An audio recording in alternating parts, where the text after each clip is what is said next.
Simple and ఈజీగా fish soup process ఇది.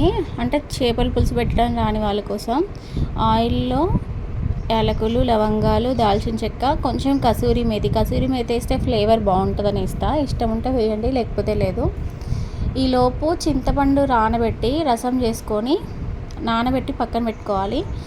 ఈ ఆయిల్లో హీట్ అయిన తర్వాతకి దీంట్లో ఆనియన్స్, పచ్చిమిర్చి ఇష్టం ఉంటే పుదీనా ఫ్లేవర్ ఇష్టం ఉన్న వాళ్ళు వేసుకోండి, లేకపోతే లైట్ తీసుకోండి.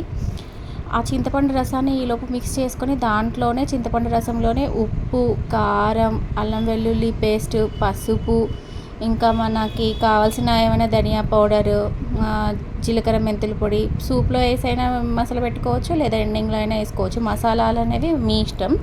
బట్ చింతపండు రసంలో మాత్రం ఉప్పు, కారం, పసుపు, అల్లం వెల్లుల్లి పేస్ట్ వేసి ఆ టేస్ట్ అంతా సరిపోయిందా లేదా పులుపు ఒకసారి చూసుకొని ఇట్లా ఈ ఆనియన్స్ మగ్గిన తర్వాతకి అన్నీ మిక్స్ చేసిన పులుసుని ఈ ఆనియన్స్లో ఆయిల్లో వేసేసి మంచిగా మసలనివ్వాలి. కొంచెం మసిలిన తర్వాత ఇట్లా మంచిగా మసిలిన తర్వాత కొంచెం బాగా మసలనివ్వాలి పులుసు. అంటే మరీ 100% కాదు, ఒక 50-60% పులుసు మసలాలి. నురుగు అనేది కొంచెం రావాలి. నురుగు వచ్చేదాకా పులుసుని మసిలిన తర్వాత అప్పుడు అందులో ఫిష్ పీసెస్ వేసుకోవాలి. నేను ఎప్పుడైనా సరే ఫిష్ ఫస్ట్ వేసి తర్వాత సూప్ పోసేదాన్ని, కానీ మా అత్తయ్య ఒకసారి ఇట్లా చేయడం చూసా. సో నాకు ఇది కొంచెం బాగా అనిపించింది, టేస్ట్ కూడా అది బాగా అనిపించింది.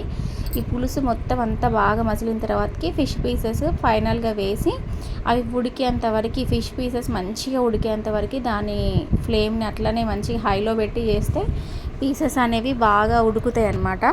నేను ఎప్పుడైనా లో ఫ్లేమ్ మీదే వంట చేసేదాన్ని, కానీ మా అత్తయ్య వండిన తర్వాత అబ్జర్వ్ చేస్తే హై ఫ్లేమ్ మీద వంట చేయడం చూసాను నేను. సో ఈసారి మాత్రం హై ఫ్లేమ్ మీద పెట్టే చేసా. ఫైనల్గా కొత్తిమీరతో ఎండ్ చేస్తాను. నచ్చితే లైక్ చేయండి. Fish soup ready.